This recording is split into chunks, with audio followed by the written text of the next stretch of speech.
Hi there, my name is Richard McMunn from the interview training website, passmyinterview.com, and in this tutorial, I will teach you how to answer emotional intelligence interview questions. Now, if you have a job interview coming up for any role or any company, please make sure you watch this presentation from start to finish because I am going to help you be the standout candidate. Now, to achieve that goal, this is what I am going to cover. So I will give you a list of emotional intelligence interview questions I strongly recommend you prepare for. Now, these questions are being asked more and more during job interviews. They are not easy to answer. But to help you pass, I will also give you some top scoring example responses to all of the questions covered during this presentation. I will also give you some really important tips to help you pass your job interview at the very first attempt. And I will then tell you how you can download my full set of 21 emotional intelligence interview questions and top scoring answers. And just very quickly, if you are new to the channel, please make sure you subscribe. That's important because I will then help you pass every job interview you ever attend. And I will also help you progress throughout your career. And please give the video a like because that just motivates me to create more content for you. Thank you very much. Let me start off quickly and explain what emotional intelligence interview questions are. Well, emotional intelligence interview questions are, as I said, being used more and more by hiring managers because they enable them to quickly find out more about your true personality and your values. Now, emotional intelligence is basically your ability to understand and manage your emotions whilst dealing with situations you are likely to face on a daily basis. And these are situations such as overcoming difficult challenges, responding to feedback, communicating effectively, and also diffusing conflict with other people. And your answers will have a significant impact on whether or not the hiring manager takes you on in the role. So let's get started and take a look at some example emotional intelligence interview questions, some tips, and also top scoring answers. So the first question is, how do you respond to failure? Now, this emotional intelligence interview question is clearly assessing your mindset. Are you a victim who feels sorry for themselves when things don't go your way, or do you see failure as a chance to learn and improve? So here's my example answer to help you. How do you respond to failure? I view failure as an opportunity to learn and improve. I respond to failure by first asking why I failed, the specific actions I took that contributed to the failure, and then what positive steps I can take to improve and also prevent the same situation from reoccurring. By being positive and proactive about failure, I can maintain peak performance and continually grow and develop in the role. Finally, whatever I have learned from my experience of failure, I will share it with other people in my team so they can improve too. That's a very smart and intelligent answer to that first emotional intelligence interview question. How do you respond to failure? Here's the next question. This is very difficult to answer. A lot of people fail their interviews because of how they respond to this question. What makes you angry? Now, you cannot answer this emotional intelligence interview question by saying that you never get angry, because we all get angry from time to time. Anger is a natural human emotion, but the things that trigger your anger could be an indication as to the type of employee you are going to be. So don't say you get angry by ineffective coworkers or drivers who go below the speed limit. Instead, give a smart answer that shows the interviewer your anger could actually be an asset to their team. Here's a great way to respond to this question. What makes you angry? I rarely ever get angry. However, if I do, it is generally because I've let myself down or I'm frustrated with dishonest people. For example, I remember getting annoyed with a supplier in a previous role who promised to deliver some goods to our company on a certain day. Now, when the day came for the goods to arrive, they didn't turn up. And this had a negative effect for our loyal customers who were waiting for their orders. Now, I decided to turn my anger into positive action. and I started searching for a new supplier who could provide a better service at a cheaper price. And within an hour, I had found a new supplier who went on to provide exceptional levels of service, which in turn helped to improve customer service standards. That is another smart way to answer that difficult emotional intelligence interview question. What makes you angry? Now, don't go anywhere, because I still have another 9 emotional intelligence interview questions to work through with you. But when you're ready, you can click that link in the top right hand corner of the video, head through to my website, passmyinterview.com, and you can download my full set of 21 emotional intelligence interview questions and top scoring answers, including the ones we are covering today. But here is the next question I recommend you prepare for. How would your previous co-workers describe you? Now, the trick to answering this emotional intelligence interview question is to give 3 positive things you think they would say about you, and then 1 area of improvement. So here's my example answer. How would your previous co-workers describe you? Here we go. My previous co-workers would describe me as someone who is positive, someone who is not afraid to take on difficult challenges, and someone they can turn to whenever they need help, advice, or support. Now, if I am to be honest, I think they would also say that I can be slightly stubborn at times, but that's simply because I never settle for anything less than high standards. That is a smart way to answer that question, because the majority of candidates would just say all the positive things their co-workers would say about them. But you are being honest, and you are giving 1 area of improvement you think they would mention.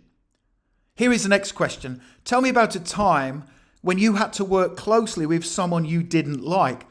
Now, the truth is, we all dislike people from time to time. It's normal, especially in the workplace. However, this difficult emotional intelligence interview question is assessing whether we can put our differences aside for the sake of the wider team. So here's my example answer to help you. Tell me about a time when you had to work closely with someone you didn't like. Here we go. In a previous role, there was one person whom I didn't seem to get on with. We were both very competitive people, and I put our differences down to a simple clash of personalities. Now, when the opportunity came up to work closely with them on a project, I was really pleased because I felt this was a chance for me to try and improve the working relationship. Throughout the project, I interacted with them more, and I showed a genuine interest in what they got up to outside of work. Now, my approach worked because we managed to find a common connection. This certainly went a long way to improving the relationship between us, which in turn made the project more enjoyable and productive. Now, that answer shows that you went out of your way to try and improve the relationship with them. You chose a smart approach, which was trying to find a common connection, and that in turn helped to improve the relationship and made the project more productive. So it's a really smart answer that shows that you don't just sit back and let the clash of personalities remain. You make an effort, a conscious effort, to improve the relationship, which benefits the team. Here is the next question. How do you respond to feedback or criticism? Now, feedback is the breakfast of champions, because without feedback, it is really difficult to improve. Now, in your answer, tell the interviewer you are open to constructive feedback and that you use it as a tool to help you develop, grow, and improve. So here's a great example answer. How do you respond to feedback or criticism? I see feedback and criticism as an opportunity to develop myself both personally and professionally. For example, in my previous role, my manager gave me some valuable feedback on how to work smarter and faster by making sure tasks were delegated to team members based on their strengths. Now, whenever someone offers me feedback, I will always listen to it and consider how I can use it to my advantage and the advantage of my team.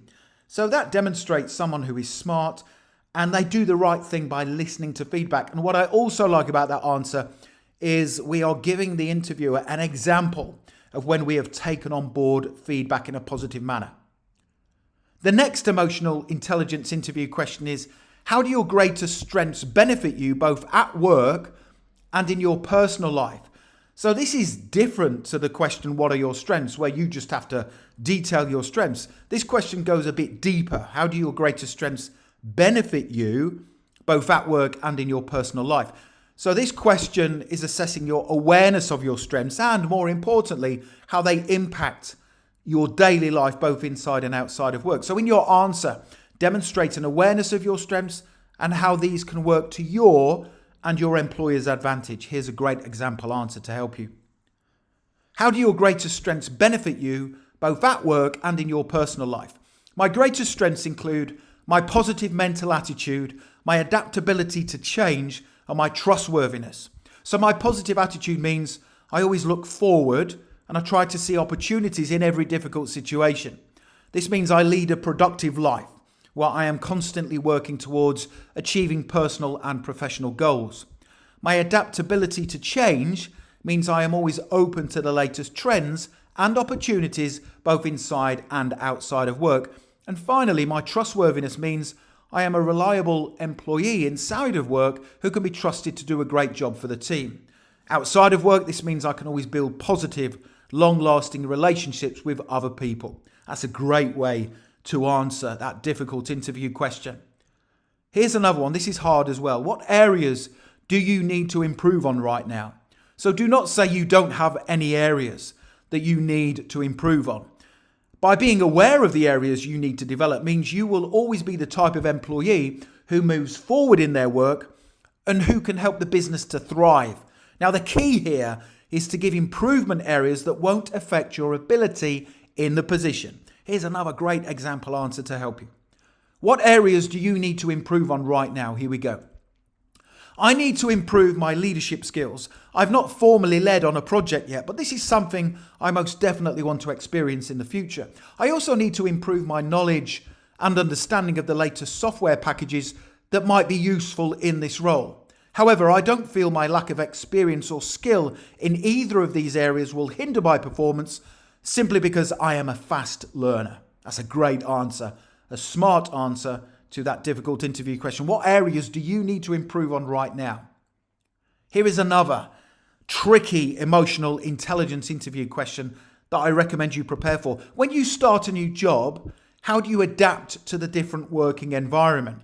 Now, this emotional intelligence interview question is obviously assessing your ability to fit into a team and what steps you would take to accomplish that goal. So here's another great example answer to help you. When you start a new job, how do you adapt to the different working environment? Here we go. I always start out by looking at the company's values and their mission statement. What responsibilities do I have in the role and how am I expected to contribute to the team? Now, the answers to these questions will enable me to adapt to the new working environment. Also, at the end of every job interview I attend, I always ask the same question, which is, how has the company evolved over the years? The answer to this question gives me invaluable information that enables me to quickly adapt to my new working environment if I do get hired. The final thing I do whenever I start a new job is to observe and listen for several weeks. I look at the team dynamics and how people behave and interact. This again gives me some useful ideas as to how I can adapt and quickly fit in to the team working environment. That's another really smart answer. Let's now take a look at the next interview question, and that is, how might you be misunderstood by others? Now, this is one of the hardest emotional intelligence interview questions to answer. Again, it is assessing your levels of self-awareness and what you do to counteract people's misconceptions about you. So here's my example response. How might you be misunderstood by other people? I am sometimes a quiet person who likes to take my time and absorb information and the facts before I speak and offer my opinion. In the past, other people have viewed this as me being disinterested when that's not the case. To overcome this misconception, in a team meeting, for example, I will try and ask a question early on to show that I am paying attention. That's a short but smart answer to that emotional intelligence interview question. Let's take a look at another one. How does your biggest weakness hold you back at work? Now, this difficult emotional intelligence interview question is assessing your understanding of your biggest weakness and your honesty in respect of how it can hinder your performance at work. Make sure you give an honest answer that shows your self-awareness is high. Here's my example answer. How does your biggest weakness hold you back at work? My biggest weakness is the fact that I find it really hard saying no to people. At work, some people have taken advantage of this in the past, and I've ended up with more work than I can handle. Now, although I always make sure my work gets completed on time, I must be more mindful in the future to ensure the standard of work I produce stays high. If I take on too much, the standard could drop, and I don't ever want that to happen. That's another really smart answer. Now, the next thing to do is make sure you click that link right now in the top right-hand corner of the video. Head through to my website, passmyinterview.com, and you can download my full set of 21 emotional intelligence interview questions and top scoring answers, including the ones I've worked through together today. So make sure you go through to that website, because I've also placed more questions on there that I recommend you prepare for. There's also some really important additional tips that will help you to pass your interview. Make sure you check those out. I hope you've enjoyed that tutorial. Don't forget to subscribe. As I said at the start, it's really important, because I can then help you not just pass every job interview, but I can help you to negotiate a salary, get a pay rise, and also get a promotion. And make sure you give the video a like. That's all I ask. That motivates me to create more videos for you. And you can also connect with me on LinkedIn. I've put my LinkedIn link in the description below this video. It's always really good to connect with like-minded professionals such as yourself. Thank you so much for watching, and I wish you all the best for passing your interview. Have a great day.